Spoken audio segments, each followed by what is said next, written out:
ఈ సాయంకాల సమయంలో దేవుని మాటలు తెలియజేయడానికి మీ మధ్యకి వచ్చామండి. సృష్టికర్త అయిన దేవుడు మీ గ్రామాన్ని ప్రేమించి దేవుని మాటలు తెలియజేయడానికి మీ మధ్యకి మమ్మల్ని పంపించాడండి. దేవుని మాట మేలు చేసేదండి, దేవుని మాట నెమ్మదినిచ్చేదండి, దేవుని మాట అశాంతిని తొలగించేది, శాంతినిచ్చేదండి. అటువంటి మాటలు తెలియజేయడానికి మీ మధ్యకి వచ్చాం. పురాతన మార్గంలో నిలిచి చూడండి, మేలు కలిగే మార్గం ఏదో అడిగి తెలుసుకుని అందులో నడవమని దేవుని లేఖనాలు తెలియజేస్తున్నాయండి. ఎన్నో మార్గాలు ఉన్నాయి, అయితే సరైన మార్గం ఏదని అడిగి తెలుసుకోమని దేవుడు చెప్తున్నాడు.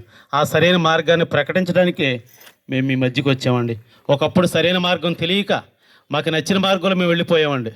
ఎందుకంటే ఒకని యొద్ద సరైనదిగా కనబడే మార్గం ఉందంటండి, కానీ అది త్వరతగా నరకానికి తీసుకెళ్తుందని, నష్టానికి తీసుకెళ్తుందని, కష్టానికి తీసుకెళ్తుందని, శ్రమల పాలు అవడానికి ఆ మార్గం కారణం అవుతుందని దేవుడు తెలియజేస్తున్నాడు. ఒకప్పుడు తెలియక మేము ఆ మార్గంలో వెళ్ళాం, కానీ ఆ మార్గంలో వెళుతున్న మాకు దేవుడు మమ్మల్ని ప్రేమించి మాకు ఈ సువార్త అందించాడు.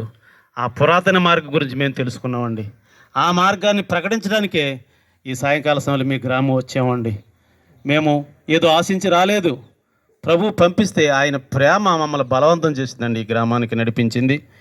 పురాతనమైన మార్గం గురించి తెలుసుకోమని దేవుడు తెలియజేస్తున్నాడండి. సృష్టికర్త అయిన దేవుడు 2000 సంవత్సరాల క్రితం ఆయన మానవ రూపంతో ఈ లోకానికి వచ్చి ఆయన ఈ మాటలు తెలియజేస్తున్నాడు. నేనే మార్గము అన్నాడు. ఆయన యేసు ప్రభు మార్గంగా వచ్చాడండి. ఆయన మతంగా రాలేదు, ఆయన మత స్థాపనకు రాలేదండి. ఆయన మత స్థాపకుడు కాదు, ఆయన ఒక మతానికి సంబంధించిన వాడు కాదండి.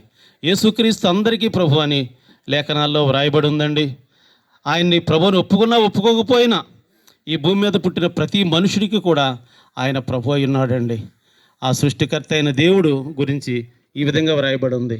ఆయనే చెప్పాడు ఈ మాట, నేనే మార్గం అన్నాడండి. ఆయన నా ద్వారా తప్ప ఎవరు ఆ పరలోక రాజ్యం వెళ్ళలేరని ఆయనే తెలియజేశాడు. మనం పరలోకం వెళ్ళాలంటే యేసు ప్రభు మార్గం అయి ఉన్నాడండి.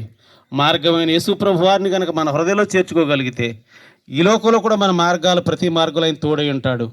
మనం చేసే ప్రతి పని ఆయన వర్ధిల్ల చేస్తాడు, విస్తరింపజేస్తాడు, మనకి నెమ్మదినిస్తాడండి. ఎందుకంటే ఈ లోకం మనకి శాశ్వతంగా ఇవ్వలేదండి. మీరైనా నేనైనా ఈ లోకంలో జీవించేది 70 సంవత్సరాలు, ఇంకా బాగుంటే 80 సంవత్సరాలు. ఆ తర్వాత ఈ లోకం నుంచి మనం వెళ్ళిపోవాలి. అయితే మనం ఎక్కడికి వెళుతున్నాం, నేను ఎక్కడి నుంచి వచ్చాను, ఎక్కడికి వెళ్ళాలి, నా గమ్యం ఏమిటని ప్రతి ఒక్కరూ ఆలోచన చేయాలని దేవుడు తెలియజేస్తున్నాడండి. యేసు ప్రభు మార్గమని తెలుసుకుని ఆయన మార్గంలో నడవగలిగితే ఈ లోకంలో ఉండగాను సహాయం చేస్తాడు ఆయన. ఈ లోకం నుంచి ఎప్పుడు విడుదలైనా ఆ నిత్యరాజ్యంలో ఆయన వారసులుగా ఉండేలాగా సహాయం చేస్తాడు. ఒకప్పుడు ఇక్కడున్న ఈ సమూహం అంతా ఒకప్పుడు యేసు ఎవరో అనుకున్నామండి, యేసుని ద్వేషించిన వారమే. ఇది ఒక మతానికి సంబంధించింది అనుకున్నామండి, కులానికి సంబంధించింది అనుకున్నాం. కానీ నిజ స్వరూపము తెలిసిన తర్వాత ఆయనే నిజమైన దేవుడని ఆయన గురించి వ్రాయబడి ఉందండి. ఆయన సర్వాధికారిని దేవుడని ఆయన గురించి వ్రాయబడి ఉంది. ఆయన నిజమైన దేవుడని వ్రాయబడి ఉందండి. ఆయన మహాదేవుడని లేఖనాల్లో ఆయన గురించి వ్రాయబడిందండి. ఆ నిజమైన దేవుడిని సమయంలో మేము ప్రకటిస్తున్నాం. ఇక్కడ మేమందరము కూడా మరి యేసు మార్గంలోకి మేము వచ్చాము. ఆ మార్గంలోకి వచ్చిన తర్వాత దేవుడు మాకు నెమ్మదినిచ్చాడండి.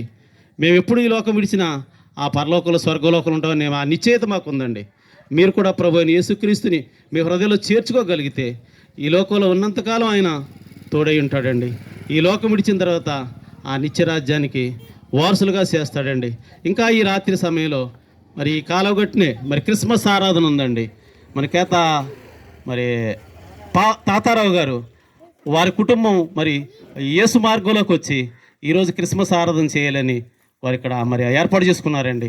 ఇంకా మరి దైవజనులు వస్తున్నారు, వారు ఇంకా దేవుని గురించి ఆ మర్మాలు మీకు తెలియజేస్తారు. ఇంకా ఆయన మార్గం గురించి అనేక విషయాలు మీకు తెలియజేస్తారండి. సాయంత్రం 6 గంటలకే ప్రారంభం అవుతుంది, 8 గంటలకు ముగింపబడుతుందండి. ప్రభు యేసుక్రీస్తు గురించి ఇంకా తెలుసుకోండి, ప్రభు మార్గంలోకి రండి. మీరు మీ కుటుంబాలు నెమ్మది కలిగి ఉంటారు, నిత్యరాజ్యానికి వారసులుగా ఉంటారు. అట్టి కృప ప్రభు మీకు అందరికీ దయచేయునుగాక. మహాపరిశుద్ధుడా, మహాగణుడా, మహోన్నతుడా, దేవానికి వందనాలు ప్రభా. ఈ సాయంకాల సమయం అందు తండ్రి ఈ కేతవారి ప్రాంతంలో తండ్రి దేవ సువార్త చేయడానికి నీ కృప చూపించావు తండ్రి దేవా. నేనే మార్గము, నేనే సత్యము, నేనే జీవమై ఉన్నాను తండ్రి దేవ అని నువ్వు మాట్లాడి ఉన్నావు తండ్రి. అవును ప్రభా, ఈ మాటలు తండ్రి దేవ ఈ ప్రాంత ప్రజలు తండ్రి వినడానికి సహాయం చేయండి ప్రభా. తండ్రి దేవ వినుచున్న హృదయాల్లో తండ్రి కదిలింపును దయచేయమని తండ్రి దేవ నీ మాట ద్వారా ప్రతి హృదయాన్ని దర్శించమని తండ్రి. సాయంకాలం జరగబోయే తండ్రి కూడుకులో కూడా మీరే తోడైండమని తండ్రి. నీ ఆత్మ నడిపింపును జరిగించమని తండ్రి దేవ సహాయం చేయమని తండ్రి దేవ నీ చేతులకు అప్పచెప్పుకుంటున్నాం తండ్రి. సహాయం చేయమని తోడేయమని యేసు నామములో అడుగుచున్నాం తండ్రి. ఆమేన్.